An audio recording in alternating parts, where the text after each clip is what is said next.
μάλλον γνωρίζετε, αλλά κοντεύει 100, δηλαδή του χρόνου θα γιορτάζει τα 100 χρόνια δραστηριότητα στην ειδική εκπαίδευση, με πολλές επιτυχίες.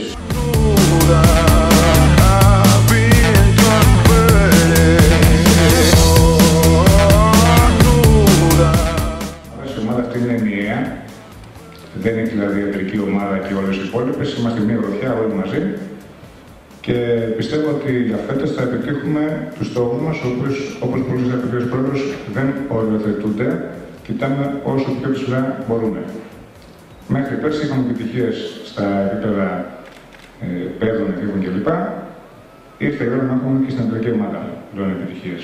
Έχουμε κάνει με τους συνεργάτες μου μια επιλογή από εξαιρετικούς παίκτες, αλλά κυρίως εξαιρετικούς χαρακτήρες, που αυτό μας βοηθάει σαν καινούργια ομάδα που είμαστε να μπορούμε να φτιάξουμε μια χημεία και να δέσουμε τα παιδιά μεταξύ τους, όπου θα μας οδηγήσει να έχουμε σαν στόχο σε κάθε παιχνίδι και σε κάθε προπόνηση να δίνουμε το 100% και να είστε σίγουροι ότι θα παλεύουμε τα παιχνίδια όλα